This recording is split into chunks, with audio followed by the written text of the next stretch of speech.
And we are here on episode 2 of the Gridiron District podcast, a Washington Commanders, a DC Defenders centric podcast. And we got our guy, Justin from the Weekly Audible. What's going on, Justin? What's going on, Coach? How you doing? Good. Everything is good. Man, like you said, we talked earlier, we're one step closer to the 2025 NFL season.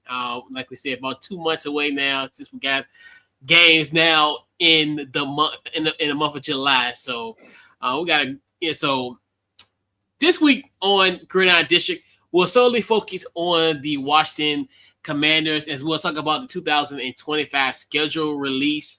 I guess we'll just go right into it, Justin. First of all, what is your initial thoughts on the schedule? I'm tired of starting out with the Giants as the home opener. It feels like almost every year it's been like that. I know it was the same as last year, and was there, but I mean, taking a glance at it, it looked brutal. I think it ended up being like the 8th hardest schedule. And I will say, I think it really is like that stretch. I think it's like weeks like 6 to 13. It's a little brutal, and I'm happy we have maybe like a later bye week also, because taking a look at the back half of the schedule, then you end 4 games with divisional opponents, and 2 of that being Philly. So it really is going to be a step up from this year. It's definitely a lot harder than last year, and that obviously comes with being a good team and everything. But the first initial reaction was just like, oh my God. And then I think that's more the PTSD from the past, as being, Commanders, Skins fan, everything like that, where we're not used to a team that's really able to kind of be able to step up to those challenges and everything. Last year, it was really such a difference because we were just beating up on those bad teams that we're supposed to, and it wasn't like that in years past. And now I'm really interested because most of our schedule, I think maybe outside of 2 to 3 maybe opponents will miss the playoffs. So it really is going to be a major test. Obviously, we didn't do well last year against teams that made the playoffs or were over 500. So I'm looking forward to the challenge. It definitely looked pretty tough to start out as far as just once the schedule dropped, but I'm ready to get rocking.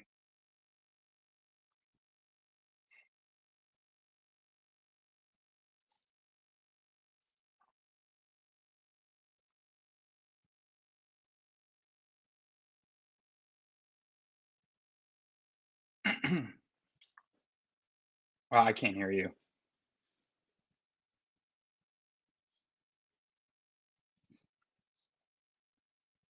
No, I can't hear you. Can you hear me? My mic. I think we're good now. Yeah. Are you hearing me now? Yeah. Okay, good. Yeah, and I'm part of you. I'm just like you, Justin. Where I've been thinking of like the past. I think about even dating back to maybe like 05, where we won the NFC East. The next year, we was on prime time a couple times.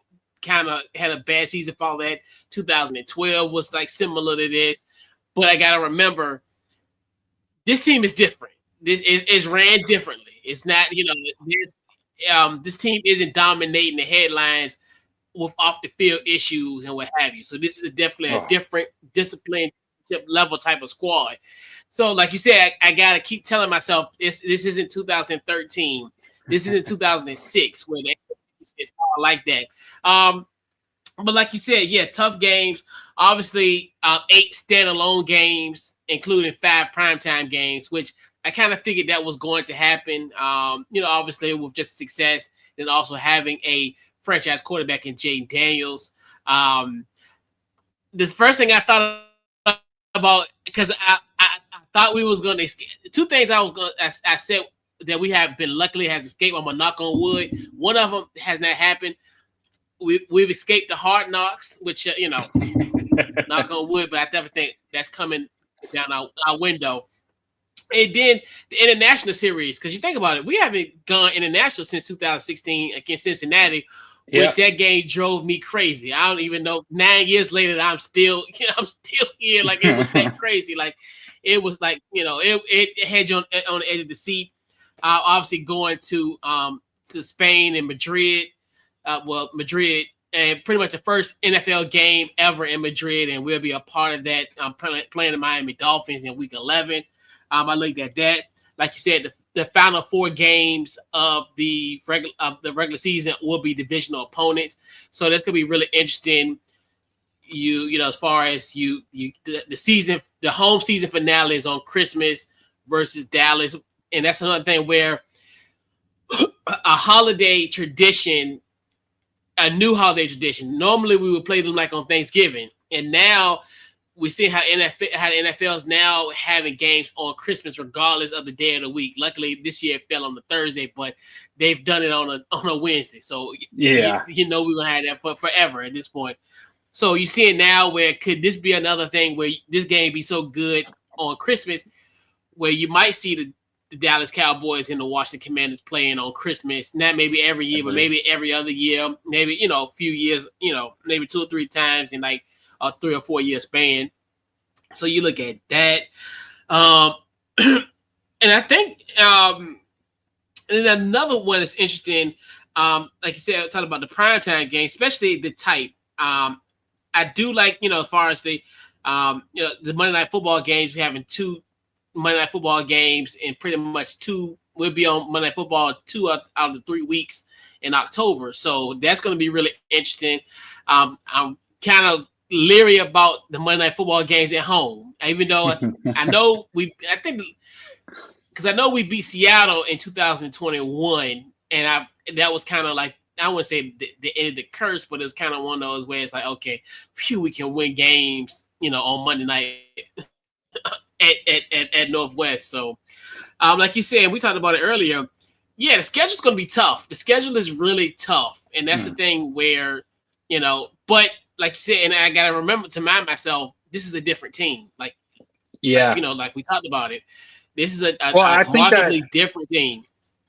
That even stems too from last year when it was the primetime game with Jayden going to Cincinnati. I mean, that was really, in my eyes, like how I knew that last year's team was going to be so different, and why, again, like it's that new breath of fresh air where it's just like, okay, so like primetime games, we got to get used to it with the franchise guy. I mean, that's just it. This is going to be it. Yeah, and it's funny because another thing too, I'm like, the lack of 1 o'clock games we have. I think we only got like 4 or 5 1 o'clock games. I'm like, oh my God, like this feels different. This is something that I'm like, I could get used to this, because I always it was almost like, I don't know what year it was. It might have been like 2019 or maybe like we had all like 1 o'clock games. I forgot what year it was. We had like all the least amount of and I think one of the games we got flexed into a 4:25 game. But I'm just like, and like you said, something that we can definitely get used to, because at this point,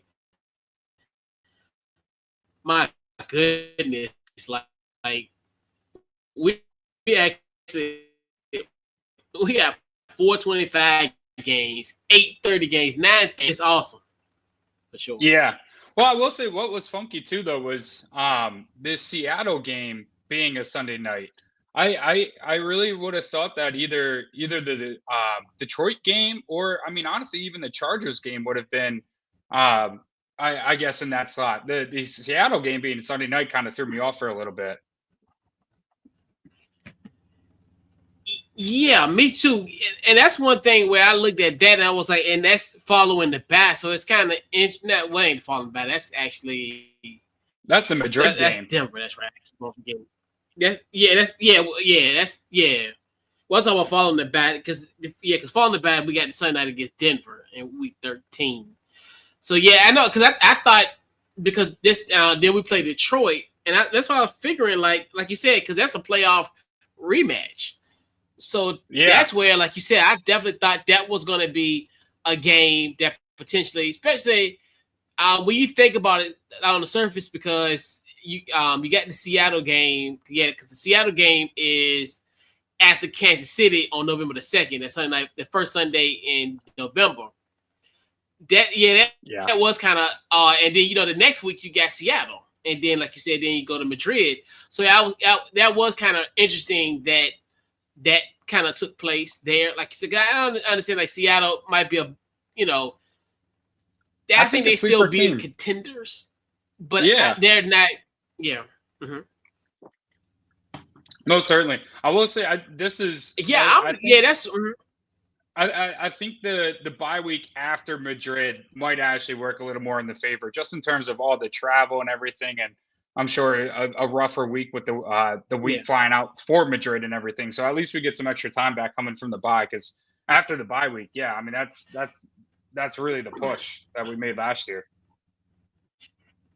And the beauty thing about it, at least this time we don't have it in week 14, because remember we had in 2 consecutive years.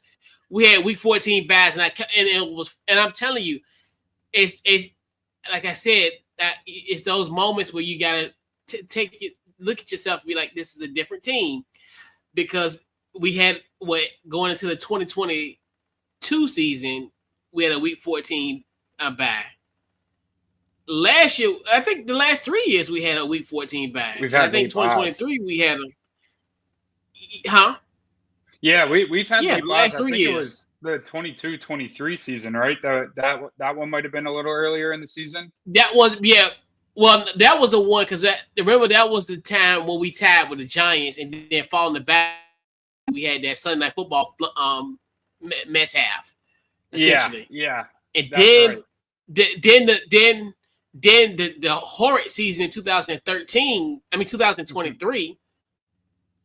I think we had a bad week after week 14 as well, and then we had a bad week and a week 14 bye this past season, which because remember that was the one, because I think we were like 7-5-1 or something at that time. Well, no, we were 7. We were pretty much in playoff contention, and remember we lost every game after that 2022/23 season, because remember we played the Giants, we lost. Then we played San Francisco, we lost. Cleveland, we lost. That was the rain game, wasn't it? Beat the Cowboys. Yeah, was it the Niners? Was that the rain game in DC? Oh no! This was the one. This is the one that was. Oh no, that was the 9-0 game. That was probably in 2000 and either 2020 or 2021. But this is when we went to. Yeah, because this is when we went to Santa Clara on Christmas Eve and we lost. Yes. And then because remember that's when the next week we lost to Cleveland, and remember Ron Rivera thought we still had a chance to make the playoffs and we got eliminated. Then we end up beating the Cowboys, and that was Sam Howell's first start. So yeah. So I'm telling you, man, it's. Well, that's what emotional damage. The wildest part, though, too, is it's hard, right? Because you obviously want to be on the path where it's like you don't want to have PTSD. Like you want to let go of everything in the past, and it's just if we were to go to the playoffs in consecutive years, it would be the first time since 1991-92. That is the significance as far as the drop off that's happened in DC the year after the playoffs and everything. Now, some of it is, the schedule getting harder after the year after you make the playoffs and everything. Some of it's injuries. A lot of it also was just we had no idea what quarterback was starting year in, year out. I mean, I think Heineke might have been the last one that started maybe more than 2 years or 2 years and more as far as our starting quarterback. So it's just it's like rightfully so as a DC fan. Like we're supposed to have this PTSD because it's all we've known. But now it's just this entire new era that just has what used to be such a dark cloud is just now nothing but sunny skies. I mean, you nailed it perfectly. Where I'm so used to being in headlines for off-field issues or front office issues and everything, and now it's us having 6 primetime games and 8 standalone games and everything. Like I never thought I would have saw the day ever. Like we used to not be even on like the graphic for opening games or anything like this, and now you see Jayden Daniels' face everywhere. Like it's just it's something entirely different. Yeah, and he's like you said, he's headlining like the Christmas Day graphic. Like Yeah. it's just like, huh? Like right. This is happening to us. Like Yeah. after all these years, like Well, that's what I saw too. Like and like you said, Jayden was like the number one jersey seller, and it's like I would love to know the last time that there was a number one jersey trending in DC outside of maybe Ovechkin when that was like coming around. Like I'm talking about like a whole overall perspective here. Like even RG3 I don't even think was number one ever yeah. because that was like the Andrew Luck time and everything. So it's just yeah. I don't think short lived. Yeah. Yeah. Yeah. Yeah, and that's one thing too, where it's just like it's surreal at this point where when it comes to just the simple fact of, hey, like we have arrived. It's still like kind of one of those feelings that's like you're in shock, and it's just like, wow, like the league is taking it serious, because I'm so used to like now you look at like teams like Cleveland and Tennessee that don't even have any prime time, like the Saints, and I'm like, dang, we're not even amongst them anymore. Like it's kind of one of those things where it's just like it's just one of those where it's an amazing feeling for sure. Oh yeah, yeah. Now I will say it also comes with the price too. I saw like I don't think we're top 10, but I think we're right outside a little bit of 10 with like 21,000 miles traveled. Now I know that comes with obviously going to Madrid and everything, but we're definitely going to be on the road a good bit, going back and forth. Yeah. Yeah, because I mean, you think to yourself, you're going across country, going to LA, like you said. Yeah. Let's see, as far as you go to LA, you go to Kansas City, like you said, you go to Madrid. So those pretty much the bulk, like cross country. You still have some, for the more majority of it, you do have some East Coast trips. Obviously, like going to Minnesota, obviously going to Philly, New York, Atlanta, Green Bay. So it's just one of those where it's and that's one thing too. I'm so glad that game we got it early in September, because that's another one where I like. You don't want to play them in December, like, oh, what if that would have been like, So that's nothing. And also Kansas City, we kind of avoided those type of cold, because there's a different type of cold. Like it get cold here in the Virginia DMV area. It gets cold here, but it don't get Kansas City cold. It don't get Green Bay cold. Like it's a difference for sure. 100%. Kind of avoid those. Yeah. And I know I gave a list of like as far as top 3 games, but we can break the rules essentially. Just your we could you can do the 3 and then we do like some honorable mentions and what have you. So what are some 3 games that you have circled on the calendar? What you got? I'm gonna kind of go in order. But the first one I think that really caught my eye was the Bears again. And that's only because like obviously with Caleb and Jayden and everything like this, but we went from getting our asses kicked on prime time when we played the Bears before with Justin Fields, DJ Moore, that was brutal. And then it's like, last year we go and it was the lucky play, like the Hail Mary, which is, I mean, one of the greatest experiences I've ever witnessed as a fan. But it's more the talk about the Bears fans where it's just like, I'm tired of hearing about that play, and I just want Jayden to go out and ball, because that game was so sloppy offensively, and I felt like we left a lot of points off the board. So I really hope we can kind of return the favor and put a little bit beat down when we play them again, especially on primetime Monday night too. Like I hope we rock the black unis again. Like you give it to me again. Mm-hmm. Yep. And then I'm going to follow that back up. Obviously, it has to one of the games has to be the Chiefs. Last year that moment was, especially with Burrow, like when we went to Cincinnati and everything, it was kind of like that breakdown. And there are some kind of tough games and everything like, a little beforehand, but I really think this could be such a major test to us because I think it would also show as far as like what team will show up to play. Uh, you could have a team that just rolls over instantly, but I don't get that sense with Dan Quinn. I would love just a shootout of Jayden Daniels and Pat Mahomes, obviously, and I think with the revamped defense a little bit, Mahomes like that offensive line still isn't anything special. But then we also don't have anybody really on the edge. But obviously the quarterbacks like the matchups are always going to highlight each and every game. But I just think that would be so fun. I mean, we were a game away from that being the Super Bowl last year, so it's just kind of fun to have like that hypothetical. Um, and then obviously the first game being Philly. I need the revenge as far as not only the NFC Championship, but also just like the Kenny Pickett and everything like that. Like I would love to play just Philly full strength, everyone healthy, and it just stinks that we play them, not back to back weeks, but 2 times within like a 4 week span. Obviously, there's some sense that we're going to be battling out for the top seed in the NFC East, and who knows, maybe even the playoffs as a whole NFC too. But yeah, I mean, those are the main three that I was looking at. I have like an honorable one, but I don't know if you want to say your three first or. Oh, you do your honorable mention, yeah.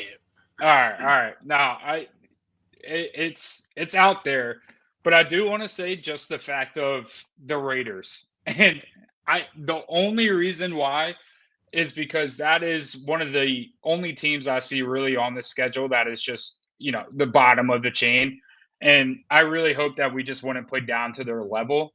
And I'd really be interested to see as far as just the fire that they have, like no matter who they play or anything like that, like they have to play their game. So I really would love that one to kind of be the statement game because after that one, that's kind of when the playoff competition kind of comes around.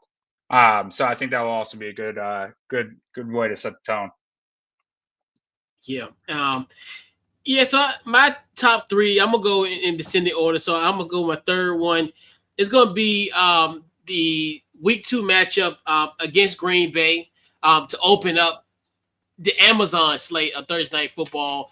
Like I said, you kind of avoid Green Bay in the later months of the season. So I definitely think this is and to me, we are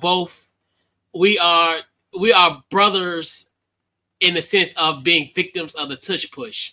So and two playoff teams. So you look at that, and then obviously the significance. It'll be the 24th anniversary of September 11th. So it's gonna be interesting and kind of how the tenor of the day will be. Obviously, there'll be tons of memorials throughout the day and just tributes out of the day, and kind of give the nation somewhat of a reprieve from it. From that. So I look at that. Personally, so obviously, I got like the other one that I have, like, so I want to kind of shy away from like the divisional rival in a sense, but I do like the week 5 matchup against the Chargers going to LA. Obviously, the last time we played against the Chargers was at the soccer stadium, and they handed us a huge L in December of 2017. So definitely interesting to kind of go back cross country to LA to SoFi. Hopefully maybe we'll be there next February 2027 potentially, or or earlier. So hey, you want to kind of get the lay of the land. So if you get there potentially in 2027. Then coupled with the, imagine winning the Super Bowl and then hosting the NFL draft. Hey, I'm not putting the cart before the horse, but hey, you know how but we shall see. So I look at that matchup. That would be a very intriguing matchup. And then for personal reasons, for mine, it's going to be the Commanders at Kansas City. Now, fun fact, Justin. So my birthday is October 27th. So last year, that was the Hail Mary game was on my birthday last year. And now we are playing the Kansas City Chiefs at Arrowhead, or what is called GAA Field now. I guess what you call it now. And it's funny. So the last time, and it's going to be such a great atmosphere that Week 8 Monday Night Football game, the loudest place ever, and it's so funny because I went to the game 8 years ago, the Monday Night Football game. This is actually Mahomes' rookie year. He was redshirt. Smith. And that's when Alex Smith beat us. So, you think to yourself, it just goes back to those times. It was Kirk Cousins versus Alex Smith in that matchup. And actually, that ended up being a pretty good game. Obviously, Kansas City did pull off that victory there. And it's funny to think, fast forward, like 8 years later, now it's another Monday Night Football game. Obviously, that game was, I think, the first Monday in October. I think that's either like October 2nd or October 3rd of 2017. Now you get it October 27th of 2025. So, yeah, that's going to be interesting. And I agree with and the honorable mention is the Raiders, because I don't know if you've seen their schedule release video. The Raiders, no. Oh, they trolled us, dog. They trolled us. So and they did a lot of trolling. So they had they had a scene where Jim Plunkett had the ball over to Marcus Allen. He was running into the end zone. If you know the historical significance of that, the Raiders beat us in the Super Bowl that year. I think it was in Super Bowl 18. And it's funny because that was the year that I was born, and it makes me mad because I could have been a Super Bowl baby. Yeah. So it's like, all right, so Marcus Allen's the reason why I'm not a Super Bowl baby. As far as even though I was conceived in January of 1984, and that would have been a great story to tell people, hey, I'm a Super Bowl baby. But obviously Marcus Allen crushed my dream. So, and I seen that also, and then they put at Commander September 21st. I was like, oh, okay, say less. And it's a 1:00 game too. Pack your lunch. You in for a long day. That's hysterical. I know that some of the videos, man, the social media teams were just like incredible. It's awesome. It's awesome what they do with it. I know, because I knew the Chargers did one, but I don't think they did nothing. I know one time they trolled us hard when they came. Yeah. Was it 2021 because it was the opener, and then they trolled us too. They beat us. That's the messed up thing about it. They trolled us on the social media and they beat us. I remember that one too. Wasn't that? Remember, it was like a Pop-Tart. It was like a Pop-Tart. They was clowning us. They was like, they did something like, I forgot what it was. It was something to deal with, like with a Pop-Tart or something like that. But they was trolling hard. Well, that was the word. I didn't mind our video. Like, it's just hard because like it's always comparable, right? And I mean, you obviously saw the Colts with the Tyreek Hill and oh god, that was crazy. But I don't know. I did want a little more from our social media team, and I feel like they tried where they came back around like today and like posted like a video too of like zooming in on like the matchups, and then even yesterday too. I think they did like our opponents as like Pokemon and stuff like that. But it's hard sometimes to really like be that creative, I feel like, and that's why I give credit. Like the Bills did like an AI thing, and then it was I was like, wow, it's the tacky stuff like that, Yeah, and like you said, because it was funny because with the video, if you're not really paying attention, because the only thing that is crazy, so it was like a 3-minute video, but I'm gonna tell you the time when I really paid attention is when they did the Jim Nantz call on a Hail Mary, because I didn't know that in those right and left corners they had the week in the matchup, and then on the right side of it had as far as like Maryland Miracle, Jerry World, that type, like Philly Miracle. I forgot what something like that. And it's funny because like I didn't even pay attention to that. The only time I really paid attention was halfway through because I was confused. Yeah, like it was a little hard to get like on the bottom. Like the week, the week and everything wasn't as clear to read, so it was a little at all. I mean, like even some of like the logos and stuff. Like I feel like using that old style game was kind of hard. Like I think I saw like 2 Minecraft ones too that actually looked pretty solid. Yeah. But I don't know. I mean, it could be worse. I did see some bad ones. And then I know the Green Bay one. I got confused for a second because I thought it said Chiefs, but it was cheese. I was like, because that's when I had to, I'm telling you, I swear, I think I've seen it about 3 or 4 times. It's almost like I had to rewind it because I'm like, okay. I was like, we didn't play Chiefs till like week 8. I'm like, it's like this video goes this quick. It was like 20 some 30 some seconds into, and it's like, because at first I thought it said Chiefs, and it was like, oh no, it says cheese. I know I was like, it's hard. okay. That was hard. Right, That was a tough one. right. That really was a I tough one. know, like I know, man, but yeah. So, and so what's gonna be interesting? So 5 years from now, we're gonna have a new home. So let's kind of talk about that moment. We'll talk about that now. So, it was announced on April the 28th that the Commanders will return to the RFK site, and we know RFK that was the home of our beloved Washington Redskins from 1961 to 1996. That's a place where they won 5 NFC championships, and they were 5-0 in those games, and that's the most by any franchise to win the most conference championship games won in a stadium. So, fun fact. So everybody thinking that we trash and all. We're blue blood in the National Football League. Don't get it twisted. So, what are your thoughts on the Commanders coming home in 2030? To RFK?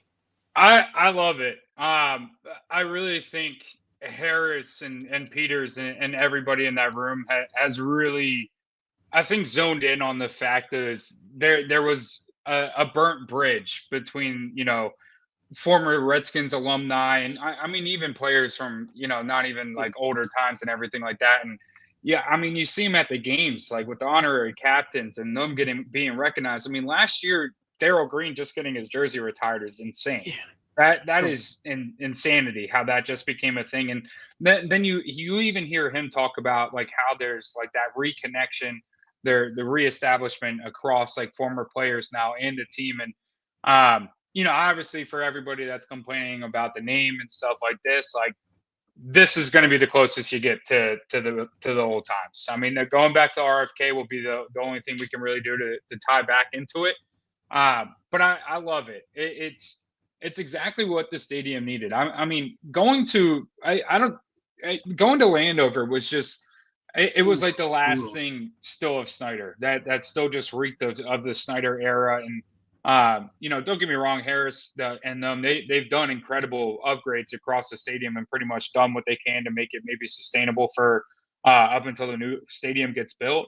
But the one big thing that a city like this, and especially in the nation's capital, is just the fact that there was no destinations at all around Landover. I mean, I think the closest thing was probably like the Golden Corral, and Well, like yeah. you know what I mean. Yeah. Like there was nothing in that area, and especially for this team and just everything like this, like doing that area up along RFK, like it's hard because obviously some pictures are AI, so you try to watch out for what pictures are real or whatnot and stuff like this. But the renderings and everything like that, like you can see life outside, like like the Nationals, how they have the bullpen, to be able to still Yep. at least be in that game atmosphere and maybe not attend the Mhm. game, that says a lot, and that brings a lot more people to the games too, even as fans. I mean, even if you're not going to go to the game, go to the bar right down the road from the stadium and Yep. watch with everybody, have a watch party there and stuff like that. And, I think it's perfect too because obviously we're hosting the draft in I think 2027. Yep. So it'll be like hopefully maybe a new preview or something around that time as far as like a leak as far as what's to come across that area and everything. But this is perfect. It took us 1 year to really build a contender, turn a franchise around, and then we're getting a new stadium. Like if this isn't steps in the right direction as far as a fan, like it's been spot on. It's been spot on because the roller coaster before was too bumpy.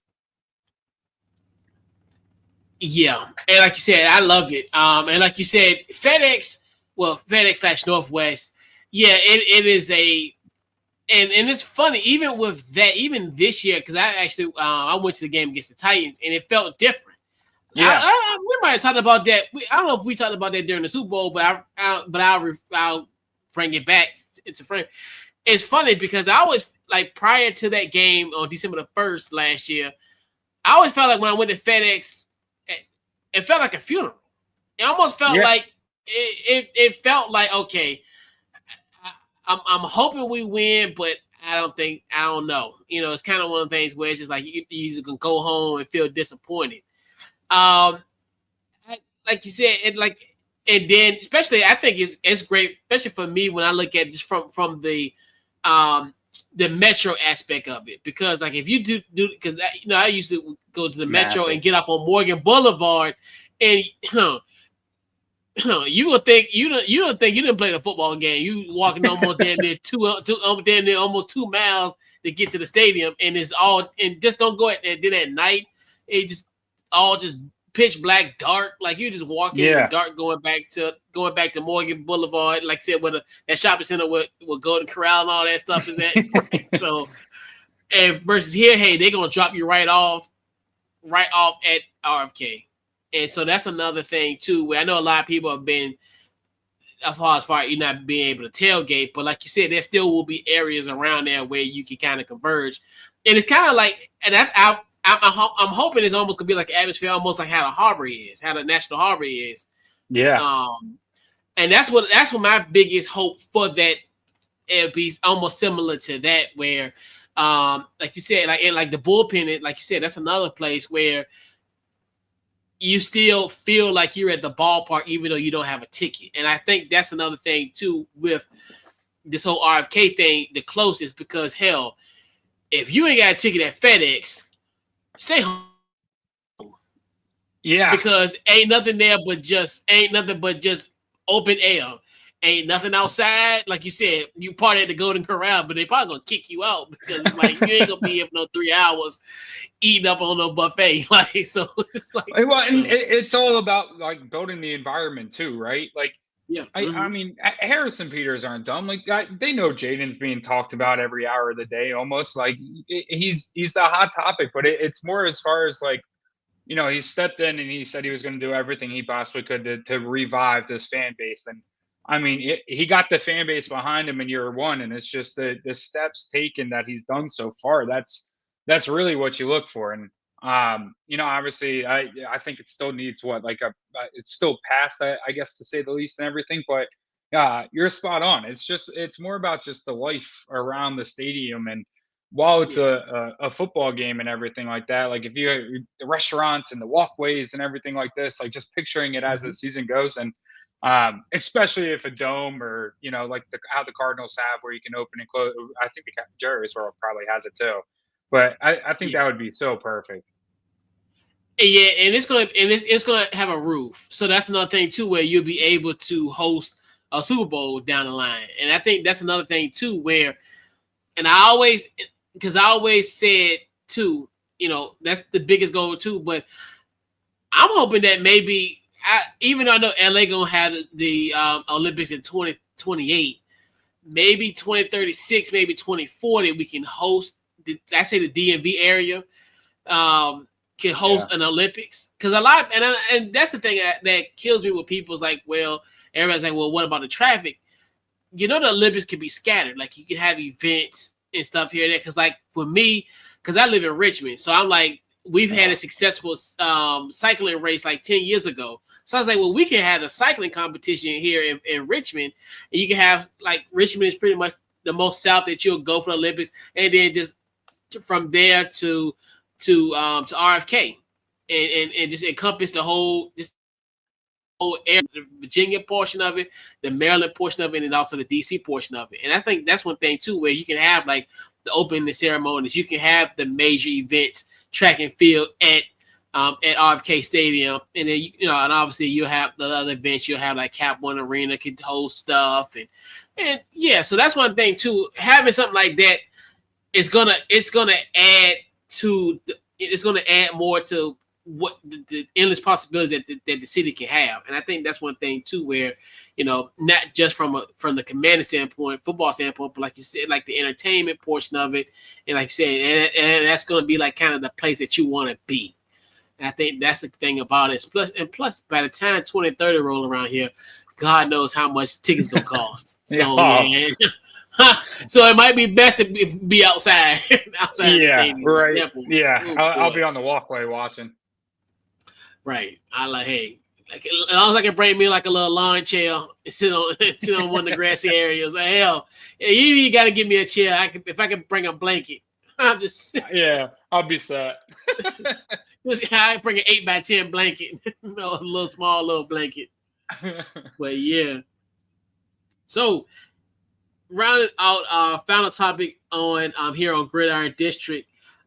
We talked about. It's funny that we talked about as far as the new stadium and kind of what it encompassed, and we've really talked a lot about the Jayden Daniels effect as far as him having the number one selling jersey. Then also like one of the main factors of why we're having 8 standalone games, including 5 primetime games. But we all know with and we're only going to use the context of Jayden Daniels' mom in the graphic, but we're going to talk about Regina Jackson, who is Jayden Daniels' mom, and we know she's kind of been somewhat of a when you see like Jayden in the offseason, you even see him at a Caps game. Regina Jackson was there. Also, Brandon Ayuk's wedding, she was there. At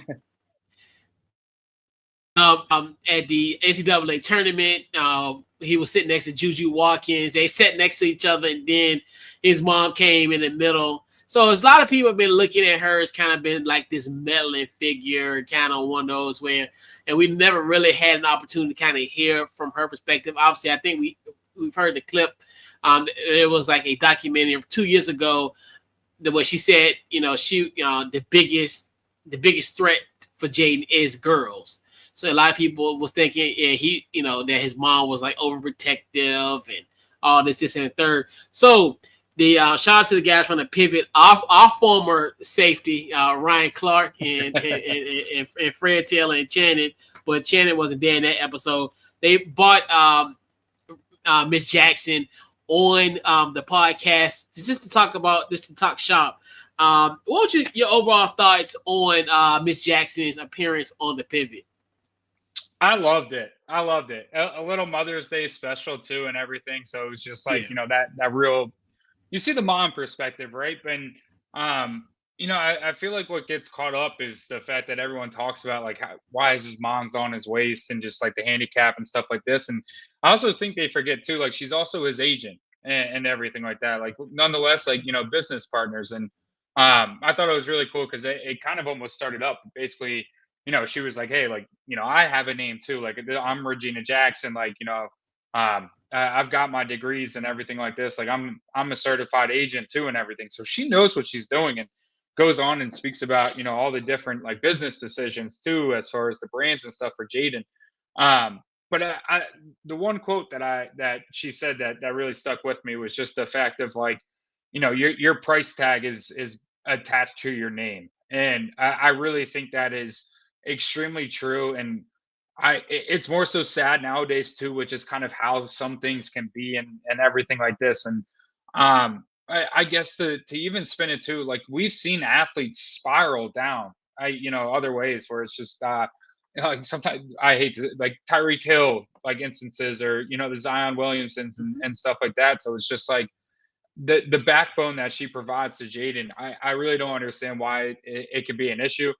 I think the thing is when it first came out and everybody noticed it, that's when everybody starts recording again.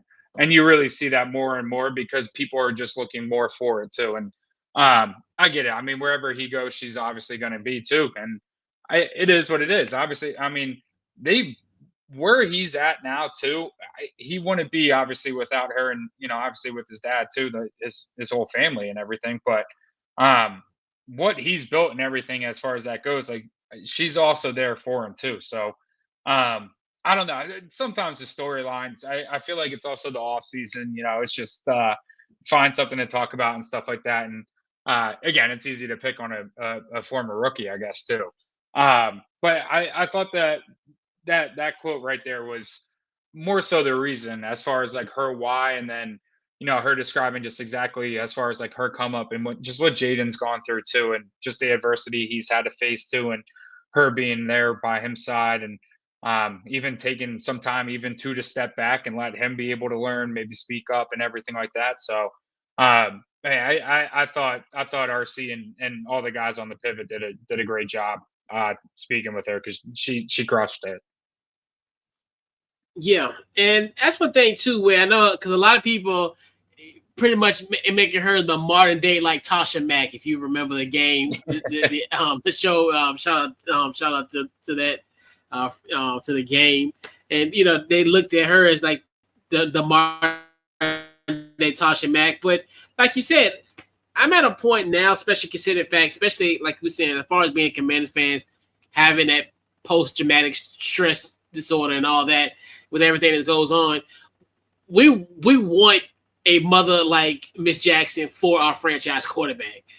Somebody who has his best interest at heart, and they understand what's at stake. And like she said, that we've worked too hard to lose everything. Yep. And I think that's another thing where you look at just from that standpoint of, hey, we're going to do the best thing and what's in the best interest. And I think the fact that even talking about his personality traits, that I like, he's quiet, he's really focused on, on the game itself, and even talk about, as far as she even addressed like when people say about a sophomore slump, she's like, look, that was my favorite part. yeah, and she was like, no, he's working hard. Don't even worry about no sophomore slump.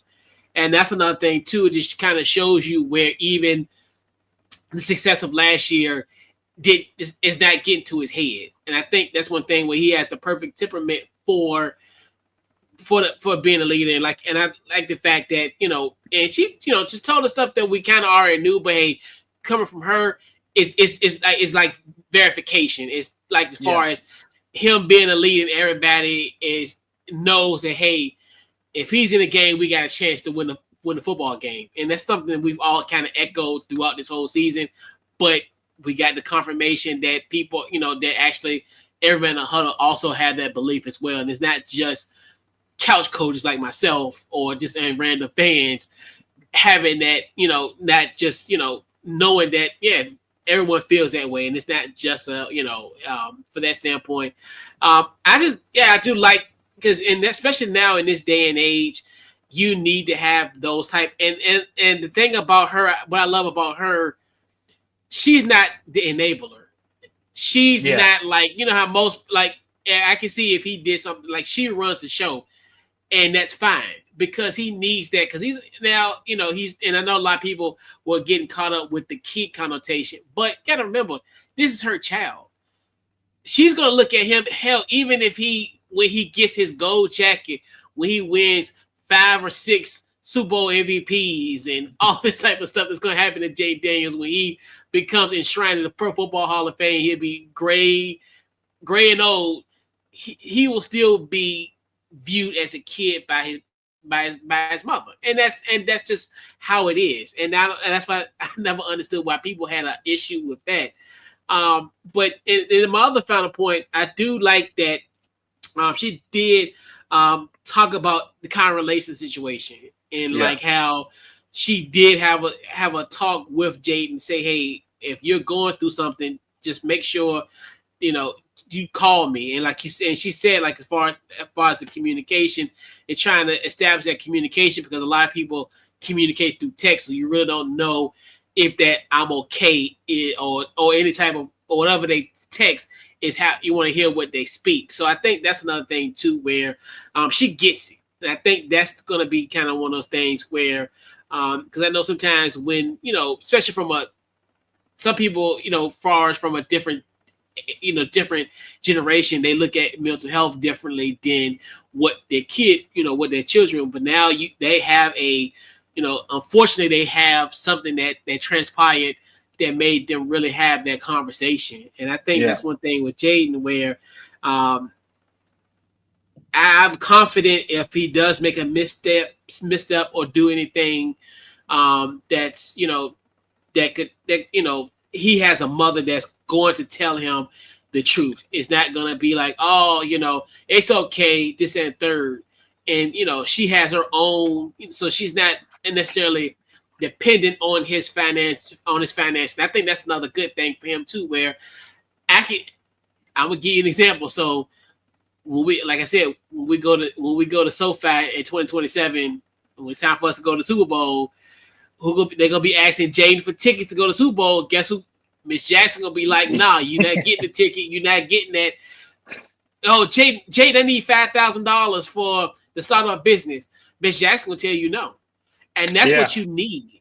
And that's what you need, somebody like that. I know people are like, oh, well, it's mom, but that's like you said, that's his business partner, that's his agent. So just like y'all love when Drew Rosenhaus do stuff, y'all love when Nicole Lynn do stuff, y'all love when Lee Steinberg, y'all love when they do stuff like that. But then now it's a problem when it's his mom, or so. Yeah, I was like, we're in good hands.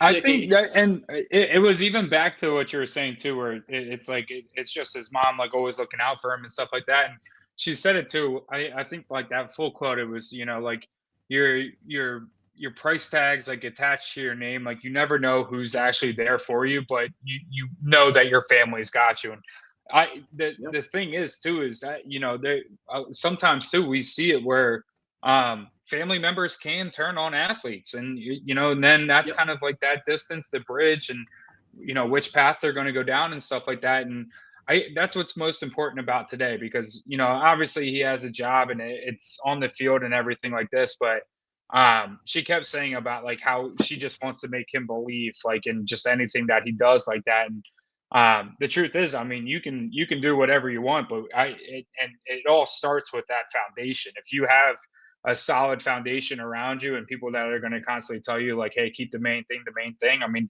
the best part is she was even honest about it too. She was like, look, like you see more pictures of Jayden when he's out because he really doesn't go out. Like, I mean, Right. it's not like he's at the club. Like, you know what I mean? Like we've seen pictures of I mean, his his teammate Malik Neighbors, where it was like he was out at the club and everything. Like I think I've seen more pictures from Neighbors in the off season sometimes, and that's not attacking him or anything, but obviously it's just like you can kind of see the sense of a lot of times on social media, a lot more trending posts will be players off the field and more time at like nighttime activities or doing something else, where Jayden, it's strictly business. And the sophomore slump part too, just it hyped me up more because it's they know work's ahead, and Jayden's a grinder.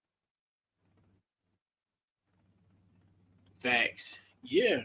So we'll put a bow on episode 2 here of Gridiron District.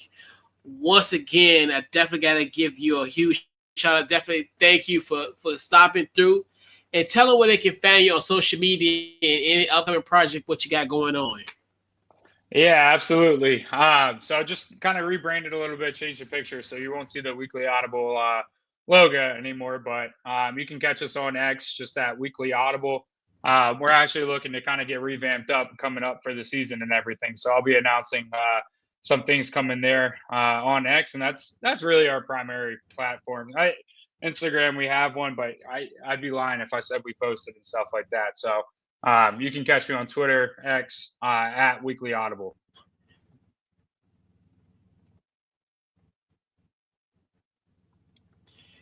Yeah, and just like you guys are revamping, we are revamping this franchise. It used to, we had this is the third or fourth rebrand, because we first was the Washington Football Guys, then the name change, we were Commanders in the Chat, and now it is the Gridiron District. So we'll start ramping up more content. This is our second episode of the relaunch. We had an episode in March, but we'll be back more and more.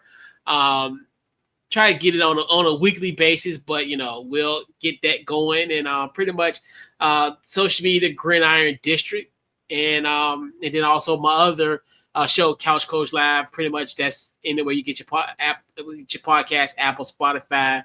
Also, the website couchcoachlive.com, and also you'll see this episode on the website here on our website couchcoachlive.com. And yeah, this wraps up episode 2. Once again, definitely appreciate you coming on, Justin, and definitely looking forward to the relaunch of the brand. And we'll catch you guys on our next episode 3. And we're out. Yes, sir.